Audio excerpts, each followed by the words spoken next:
anggota Kemafar UHA, gimana nih kabarnya semua? Lama tak berjumpa, semoga baik-baik saja dan sehat selalu ya. Plus semoga tetap produktif walaupun hashtag di rumah aja masih terus dijalankan.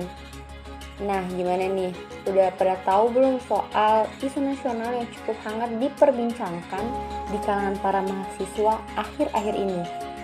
Yap, tidak lain dan tidak bukan, isu yang lagi hangat ini adalah tentang kebijakan UKT yang dituntut para mahasiswa untuk dihilangkan pada masa pandemi COVID-19. Tuntutan kebijakan UKT ini menjadi sorotan mahasiswa yang dimulai dari tagar viral hashtag Mendikbud dicari mahasiswa hingga gerakan protes lokal yang sempat terjadi pada beberapa daerah kampus tertentu. Dan terhitung pada tanggal 20 Juni 2020 kemarin, pihak Kemendikbud pun meluncurkan 3 kebijakan terkait COVID-19 yang tertuang pada siaran pers nomor 142/A6/6/6/2020, di mana di antara kebijakan tersebut terdapat kebijakan penyesuaian UKT bagi para mahasiswa.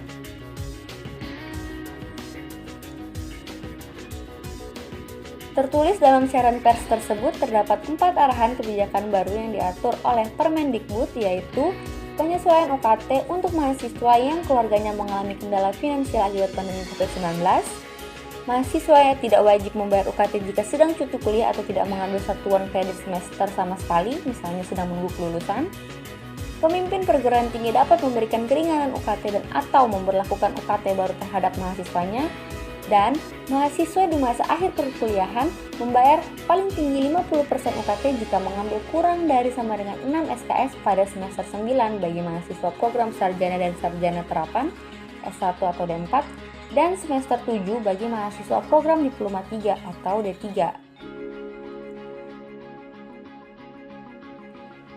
Melalui kebijakan ini juga terdapat beberapa keringanan yang bisa diperoleh oleh mahasiswa seperti pengajuan cicilan UKT bebas bunga 0% dengan jangka waktu pembayaran cicilan yang disesuaikan dengan kemampuan ekonomi mahasiswa tersebut, atau penundaan UKT di mana mahasiswa dapat menunda pembayaran UKT dengan tanggal pembayaran yang disesuaikan dengan kemampuan ekonominya, atau juga mahasiswa dapat membayar UKT dengan mengajukan penurunan biaya atau jumlah UKT baru yang disesuaikan dengan kemampuan ekonomi mahasiswa tersebut.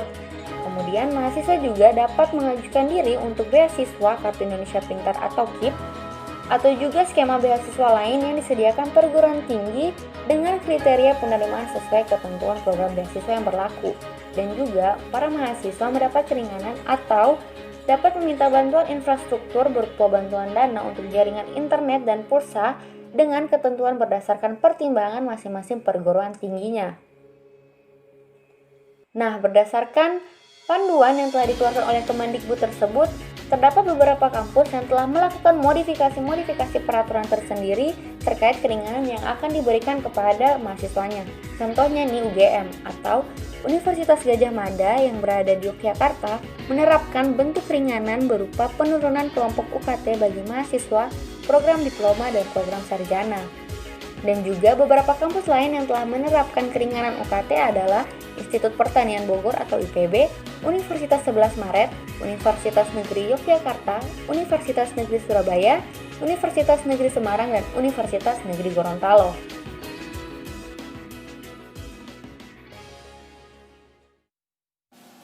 Lalu, bagaimanakah dengan nasib para mahasiswa Universitas Hasanuddin sendiri? Universitas Hasanuddin atau Unhas sendiri telah memberikan keringanan awal terkait bantuan penyelenggaraan pembelajaran dan pelayanan di rumah sakit bagi mahasiswa Unhas selama masa darurat pandemi COVID-19 di lingkungan Universitas Hasanuddin sesuai dengan surat edaran Rektor Unhas nomor 8695/UN 4.1-KP.11.03/2020 pada tanggal 13 April 2020 lalu. Dan baru-baru ini, 19 Juni 2020, telah diadakan rapat yang membahas polemik UKT Unhas yang melibatkan BEM Universitas dan petinggi-petinggi dari Unhas, di mana pokok inti dari pembahasan ini menyatakan bahwa Unhas tidak menghilangkan pembiayaan UKT, melainkan Unhas akan melaksanakan penyesuaian, tetapi penyesuaian ini belum dapat diketahui secara teknisnya Dikarenakan dalam pertemuan kemarin, Wakil Rektor Unhas bagian keuangan tidak dapat hadir dikarenakan ada agenda lain yang dihadiri oleh beliau. Sehingga untuk kedepannya masih diperlukan pertemuan-pertemuan lanjutan guna membahas masalah UKT tersebut. Apapun bentuk pengusahaan yang dilakukan, kita tentu berharap hasil terbaik yang dapat memuaskan pihak mahasiswa dan pihak kampus. Oleh karena itu, kedepannya diharapkan adanya info lanjutan mengenai masalah ini secepatnya mengingat kondisi pandemi yang tak bisa diprediksi kapan berakhir dan telah menjalar dalam aspek ekonomi mahasiswa.